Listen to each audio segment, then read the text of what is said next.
Assalamualaikum warahmatullahi wabarakatuh. Tolong ketua kelas dipimpin doa terlebih dahulu. Selamat pagi anak-anak, bagaimana kabarnya hari ini? Alhamdulillah. Terus masuk semua kan hari ini? Baik, tidak ada yang alfa ya. Lanjutnya, bagaimana? Apakah kalian sudah sarapan? Belum? Anak-anak, sarapan itu penting karena dengan sarapan kita bisa mendapatkan energi. Jika kita mendapatkan energi, kita dapat melakukan segala hal. Kita juga dapat berkonsentrasi. Ngomong energi, di era sekarang ini kan sebagian besar manusia menggunakan energi untuk mempermudah beraktivitas. Ingat nggak kalian apa itu energi? Kemarin kita belajar tentang energi kan? Energi ini merupakan kemampuan untuk melakukan usaha. Coba kalian perhatikan di sekitar kalian, kayak mobil, terus alat-alat transportasi itu, gimana mereka kok bisa berjalan, gimana mereka kok bisa hidup, bisa digunakan. Betul, mereka bisa digunakan karena mereka menggunakan energi untuk mengoperasikannya. Alat-alat rumah tangga juga menggunakan energi untuk mengoperasikannya. Energi yang digunakan oleh alat transportasi, alat-alat rumah tangga itu dapat bersumber dari alam. Nah, beberapa sumber energi yang digunakan manusia diantaranya yaitu ada batu bara, minyak bumi, dan gas alam. Sumber energi ini merupakan sumber bahan bakar fosil. Apa itu bahan bakar fosil? Bahan bakar fosil itu merupakan sumber energi yang berasal dari sisa-sisa makhluk hidup yang ada dalam kerak bumi sehingga tidak dapat diperbarui karena dibutuhkan waktu yang sangat lama untuk menghasilkannya, butuh waktu jutaan tahun. Jadi mengapa mereka dikatakan sebagai energi yang tidak dapat diperbarui? Karena mereka membutuhkan waktu yang sangat lama untuk dapat menghasilkannya kembali. Sumber energi lainnya seperti matahari, angin, aliran air, kayu, dan panas bumi merupakan sumber energi yang dapat diperbarui. Sumber energi tersebut dapat terbentuk kembali secara alami dalam waktu-waktu tertentu. Makanya kita harus bersyukur kepada Tuhan kita yang telah menciptakan beberapa sumber energi untuk kehidupan kita di bumi ini. Oleh karena itu, kita harus selalu bersyukur atas segala nikmat Tuhan dengan menggunakan sumber energi secara bijak dan menjaga kelestariannya. Nah, salah satu cara untuk menjaga kelestariannya yaitu dengan menggunakan teknologi alternatif. Sekarang kita akan belajar mengenai teknologi alternatif. Tujuan dari pembelajaran ini yaitu siswa dapat menjelaskan pengertian teknologi ramah lingkungan itu apa, kemudian dapat menjelaskan contoh-contoh teknologi ramah lingkungan, kemudian dapat memaparkan prinsip-prinsip teknologi ramah lingkungan, kemudian dapat mengidentifikasi perilaku hemat energi dan dapat mengidentifikasi kelebihan dan kekurangan penerapan sumber energi alternatif. Teknologi ramah lingkungan ini merupakan bentuk penerapan teknologi yang memperhatikan prinsip-prinsip pelestarian lingkungan. Teknologi tersebut bertujuan untuk memberikan kemudahan dan pemenuhan kebutuhan manusia. Tujuan lain dari teknologi ramah lingkungan itu untuk menghasilkan beberapa produk dan jasa untuk kepentingan manusia dengan memanfaatkan sumber daya alam yang dapat diperbarui dan tidak menghasilkan limbah yang membahayakan lingkungan. Selain itu, teknologi ramah lingkungan ini dapat menggunakan bahan yang dapat didaur ulang. Sumber energi kelistrikan dapat berasal dari matahari, air, angin, dan sumber energi alternatif juga dipilih karena dapat diperbarui dan tidak mencemari lingkungan. Salah satu pengaplikasian teknologi ramah lingkungan di bidang energi yaitu ada biofuel. Biofuel ini merupakan teknologi penyediaan energi alternatif dengan menggunakan sumber daya alam yang dapat diperbarui. Biofuel ini biasanya menggunakan limbah-limbah peternakan seperti limbah peternakan ini seperti kotoran kambing, kotoran sapi, dan lain-lain. Selanjutnya, selain itu ada biogas. Biogas ini diperoleh dari fermentasi bahan-bahan organik oleh bahan anaerob atau bakteri yang hidup di lingkungan non-oksigen. Nah, jadi selain itu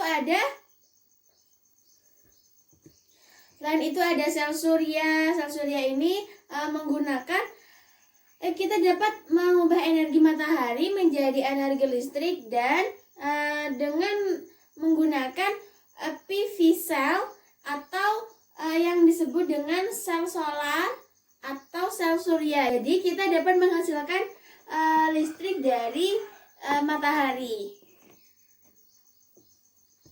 Kemudian ada pembangkit listrik tenaga air.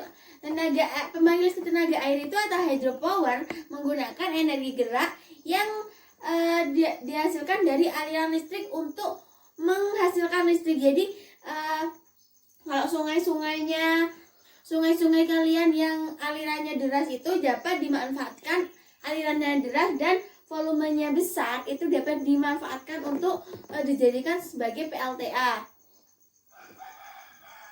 Selanjutnya ada pembangkit listrik tenaga ombak. Prinsipnya sama seperti PLTA, pembangkit listrik tenaga air, hanya saja tempatnya ini berbeda. Kalau PLTA itu dapat dilakukan di sungai, sedangkan kalau pembangkit listrik tenaga pasang surut atau ombak ini dapat dilakukan di pantai, di pesisir pantai untuk menghasilkan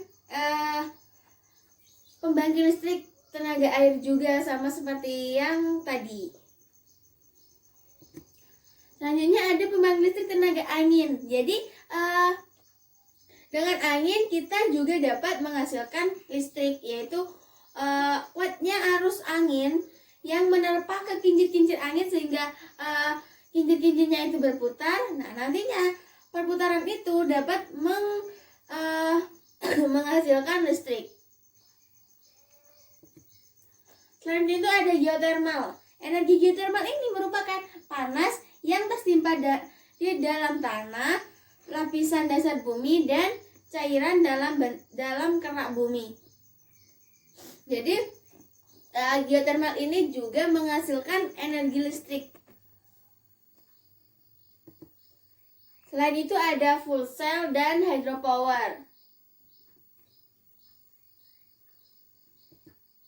Nah, selanjutnya kita masuk ke bidang transportasi. Di bidang transportasi itu ada kendaraan hidrogen yang merupakan kendaraan yang menggunakan hidrogen sebagai bahan bakar penggerak mesin. Jadi mobilnya itu dapat bergerak dengan menggunakan tenaga hidrogen. Selain itu ada mobil surya. Tadi kan kita sudah belajar mengenai sel surya. Jadi di sini penerapannya yaitu sel surya atau listrik yang dihasilkan dari matahari itu digunakan untuk menggerakkan alat transportasi. Nah, contohnya di sini yaitu ada bis yang bahan bakarnya itu dari sel surya. Kemudian ada mobil listrik. Mobil listrik ini merupakan mobil yang didorong oleh satu atau lebih motor listrik menggunakan energi listrik yang disimpan dalam baterai atau penyimpanan energi yang lain. Selanjutnya di bidang lingkungan. Di bidang lingkungan itu ada biopori. Biopori itu seperti lubang resapan air. Jadi bagi tempat-tempat yang kekurangan daerah resapan air bisa menggunakan biopori seperti itu. Selanjutnya ada fitoremediasi. Kemudian ada toilet pengompos. Jadi itu hasil BAB kita itu diproses sehingga dapat dijadikan sebagai pupuk tanaman. Selain itu di bidang lingkungan itu juga terdapat teknologi penjernih air. Jadi kita dapat tidak menggunakan alat-alat yang menggunakan listrik terlalu banyak, yaitu kita juga dapat menjernihkan air dengan alat-alat sederhana. Selain itu, apa sih perilaku hemat energi dalam keseharian? Kita itu harus hemat energi agar keturunan-keturunan kita di bawah kita nanti juga dapat menikmati indahnya energi seperti kita sekarang ini.